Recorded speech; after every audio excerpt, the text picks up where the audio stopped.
Assalamualaikum warahmatullahi wabarakatuh. Kami dari Kelompok 1. akan mempresentasikan materi konsep dasar sistem terdistribusi. Sebelum kami memulai presentasi, izinkan saya memperkenalkan anggota kelompok saya. Yang pertama ada Laude Zahirul Hikmah dengan NIM S1S1 19060.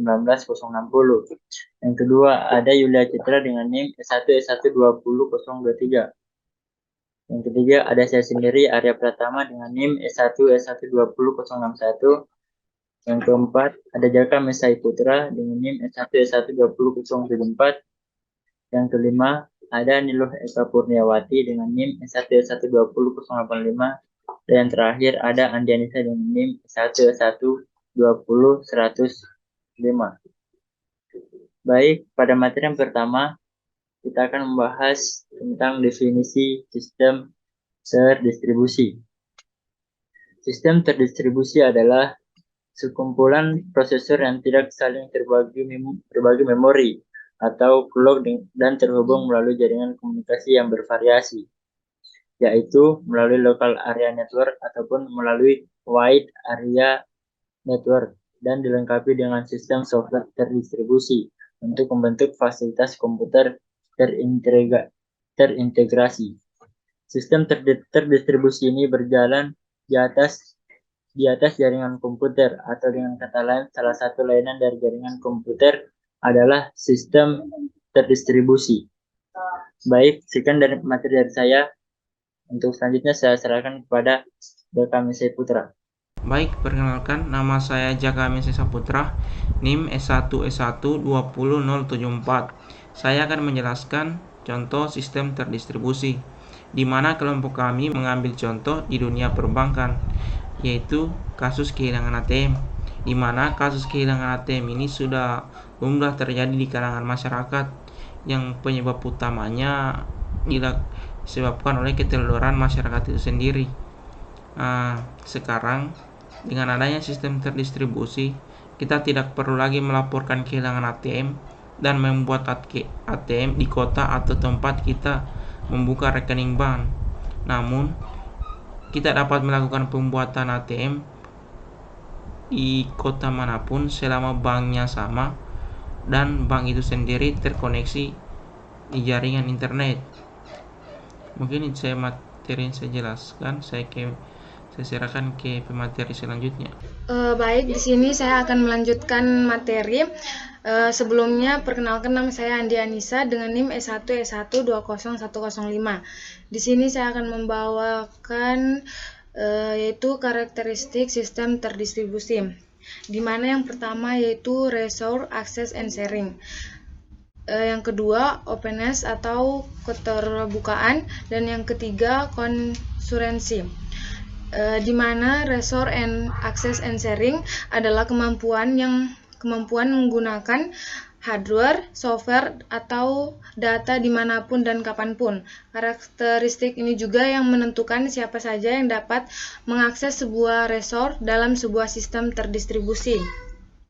Nah, salah satu contohnya dalam sebuah web terdapat htaccess yang hanya dapat diakses oleh user-user yang telah memiliki grant access terhadap file tersebut.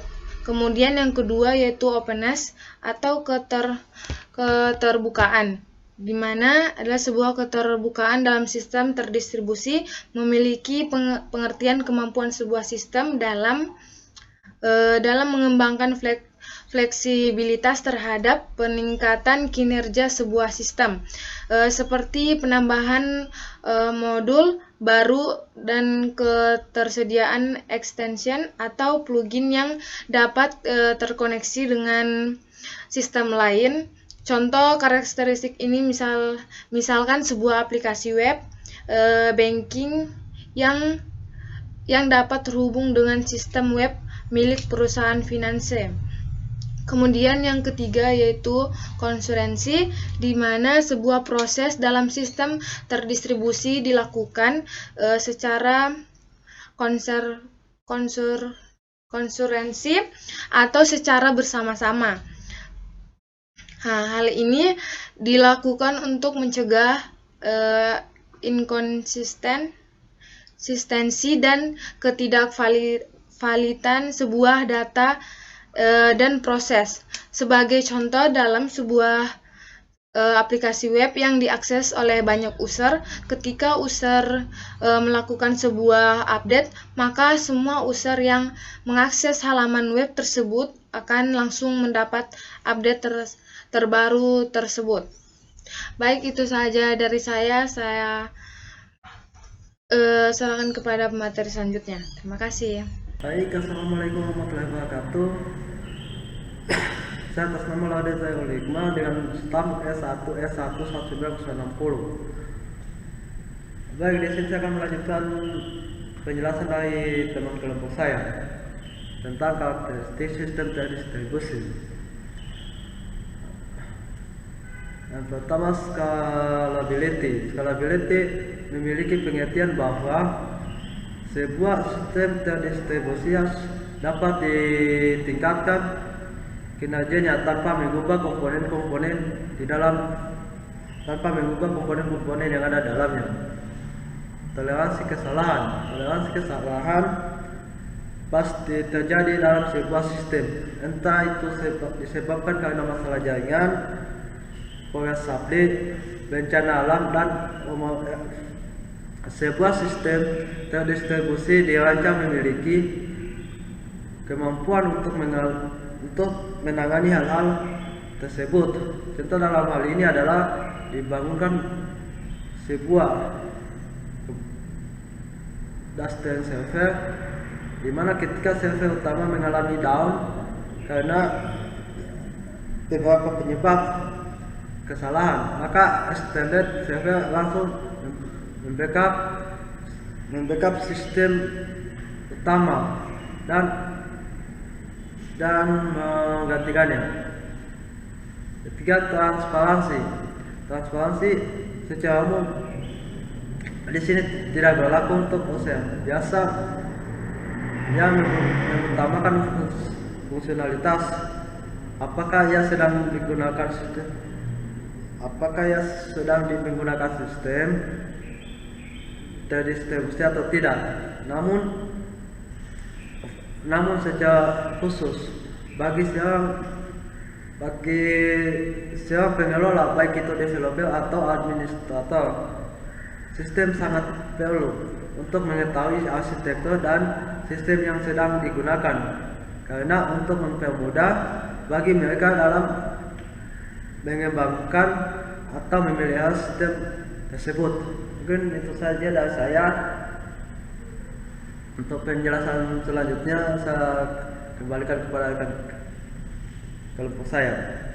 Perkenalkan, nama saya Yulia Citra dengan NIM E1E1200023. Di sini saya akan menjelaskan bagian model sistem terdistribusi. Dalam sistem terdistribusi terdapat beberapa model. Yang pertama ada model client server. Model client server ini mempunyai satu atau lebih proses client dan satu atau lebih proses server. Dan juga sebuah proses client biasanya mengirim query ke sembarang proses server. Client bertanggung jawab di antar muka untuk user, sedangkan server mengatur data dan juga mengeksekusi transaksi. Sehingga suatu proses client berjalan di sebuah personal komputer dan juga mengirim query ke sebuah server yang berjalan pada mainframe. Yang kedua ada model proxy server. Proxy server menyediakan hasil copy atau bisa disebut dengan replikasi dari resource yang diatur oleh server lain. Biasanya proxy server digunakan untuk menyimpan hasil copy web resource.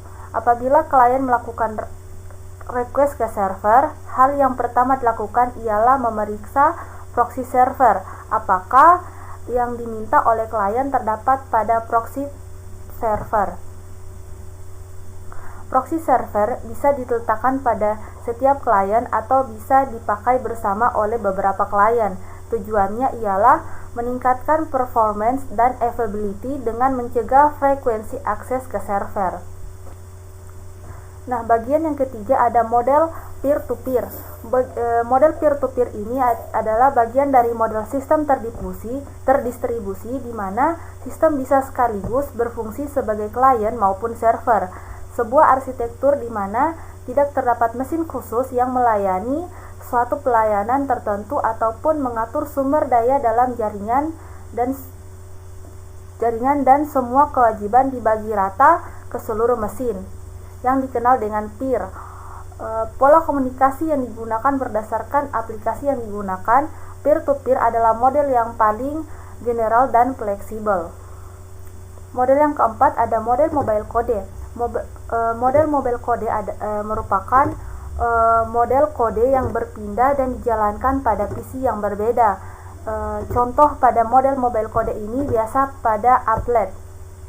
Nah, untuk model yang terakhir yaitu model mobile agent. Model mobile agent merupakan sebuah program yang berpindah dari satu komputer ke komputer yang lainnya dan melakukan pekerjaan yang otomatis.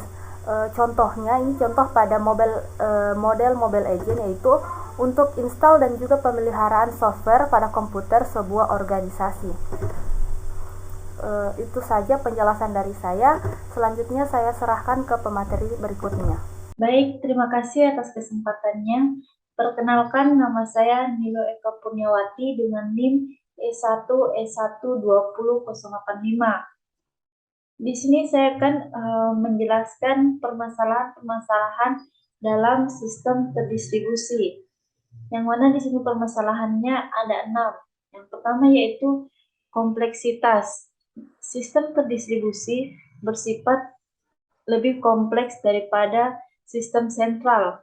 Kemudian yang kedua, keamanan, di mana sistem terdistribusi dapat diakses dari beberapa komputer dan jalur jaringan yang mudah disadap.